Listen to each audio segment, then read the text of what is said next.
Hey everyone, count them. There are 1, 2, 3 big welterweight fights coming up at UFC 322. As there's a cat running in the gutter. Perfect timing.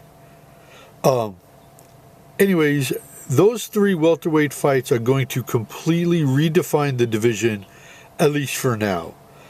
And one of them is where the fight prediction comes from this week. Obviously, I'm talking about the main event between the now welterweight, former lightweight champion Islam Makhachev and champion, defending for the very first time, Jack Della Maddalena. But before we get into it, guys, please like the video, share it, hit that subscribe button, and don't forget, down below you tell me who you think wins this fight, and check out Psyche Prods on Facebook. The link is down in the description. And join the raffle. So, anyways, it is JDM's first title defense on an 18-fight winning streak after starting his career 0-2. And he's had issues with the bigger names that he's fought. He had issues with Gilbert Burns. Kevin Holland gave him some issues. I mean, even though he won both those fights, he still had issues with both of those guys. So this is pretty much a new JDM because he finally put it all together against Bilal Muhammad. Islam, on the other hand, 15-fight winning streak, 27 wins total, 13 submissions. He has 11 first-round finishes. And moving up from 155 to 170 is tough. We all can agree on that. But I don't think it's tougher than, say, moving from middleweight to light heavyweight or light heavyweight to heavyweight. I think those two moves are tougher than 155 to 170.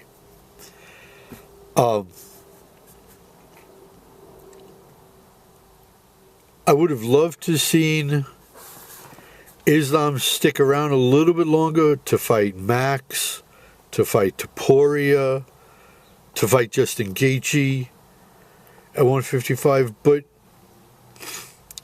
at least now, from here on out, he no longer has to worry about that grueling weight cut to get down to 155. Although, who's to say he doesn't go back down there?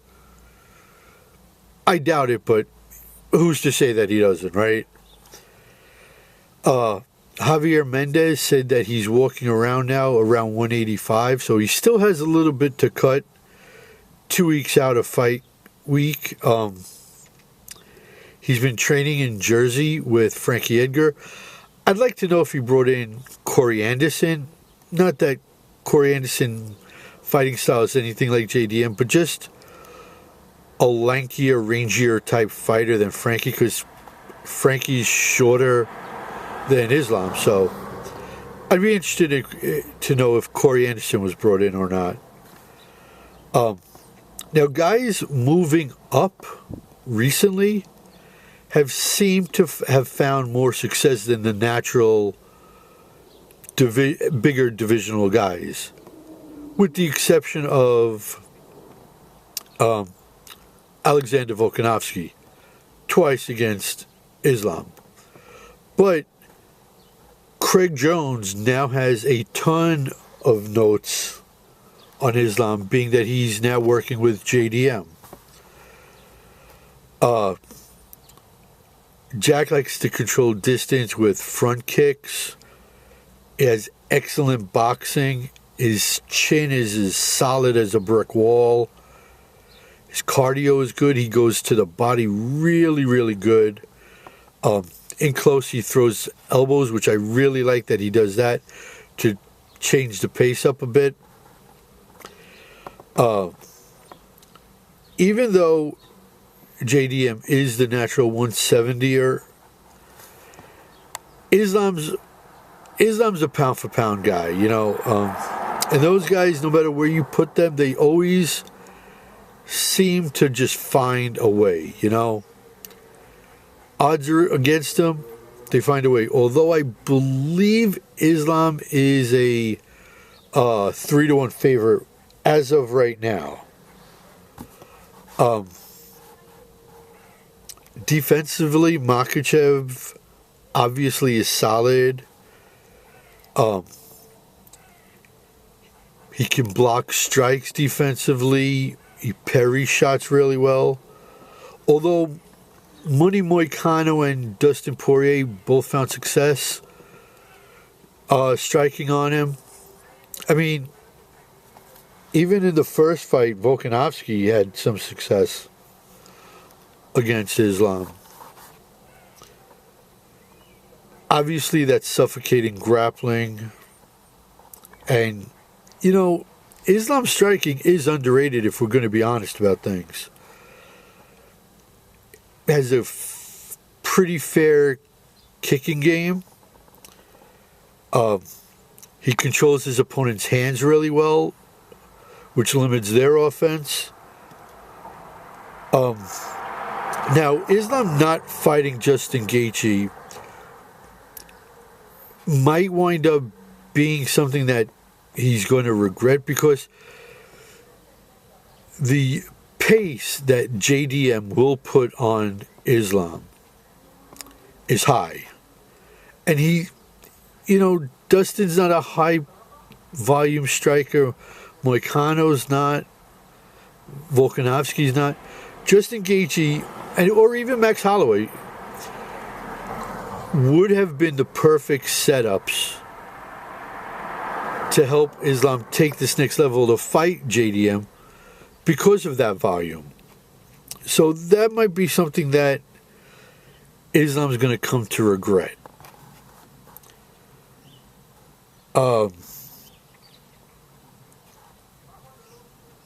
I think early, mid-second round. I think the fight's going to start off, you know, sort of like a kickboxing fight. I could see Islam chopping away on Jack's lead leg. But by middle second round, I think Islam is going to force the grappling. And look, he's not going to shoot from the outside on him. It's going to be up against the fence, trips, in the clinch, trips.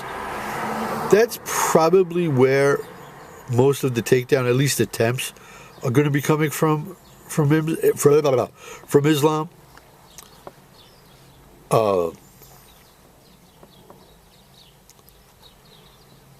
Yeah, and yes, absolutely.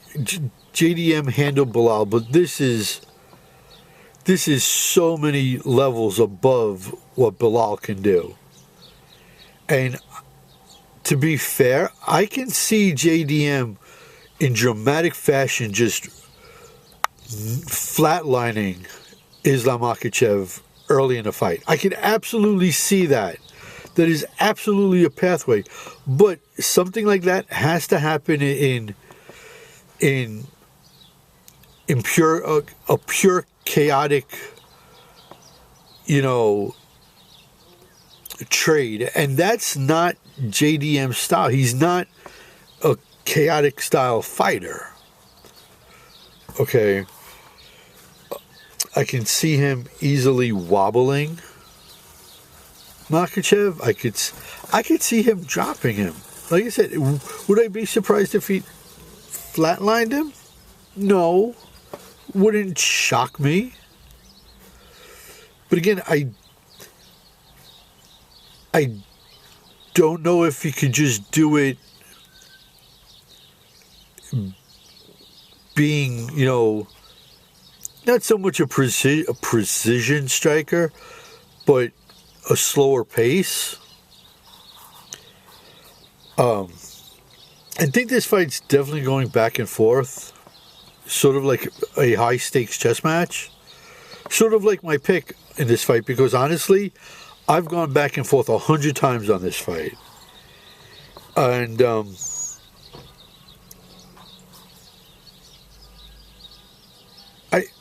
I think as the fight goes on, JDM is more apt to make changes to the game plan. Not that Islam can't make changes, but Islam is more a, we're going to stick to the game plan no matter what, and we're going to keep going through it, going through, until we find success with it.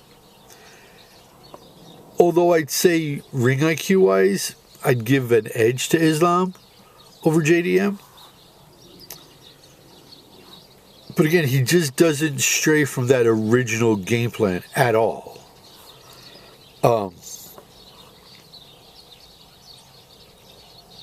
I think the first couple of times they wind up clinching, JDM can shake him off and land some strikes.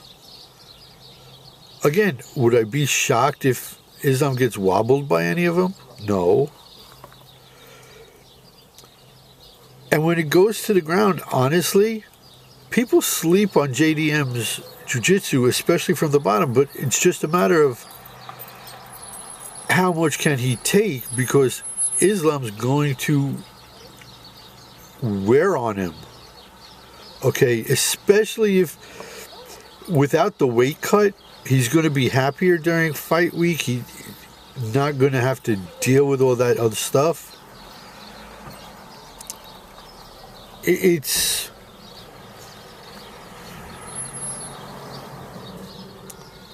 going to be interesting. There's no two ways about it. Now, is there a size difference here? Yes. But it's not massive. JDM is not a massive 170 fighter at all. So it's a lot closer than people think. I think Islam's just going to wear on him as the fight goes on. And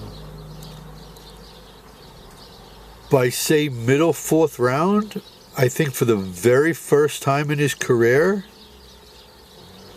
Maddalena is going to wind up tapping.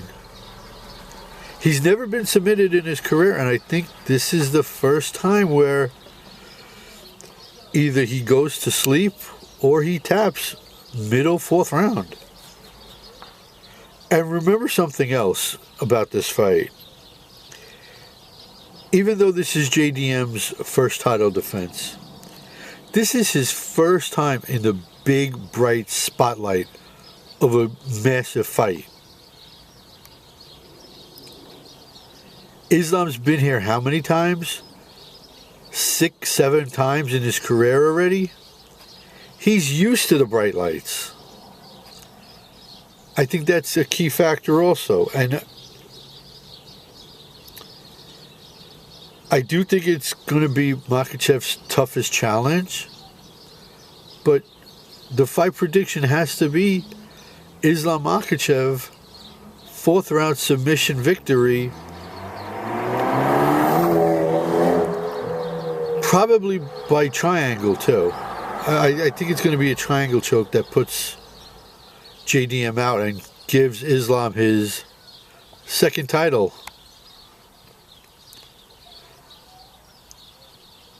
So there you have it. That's fight prediction. Guys, do me a favor. Like the video. Share it. Subscribe to the channel. Down below, you tell me what you think about this fight as the UFC returns to the Mecca, Madison Square Garden, where Islam Makhachev becomes a 2-division champion. And who he takes on next, where his legacy goes from there, is anybody's guess. So until the next video, it's Cyclone saying, peace out, homies.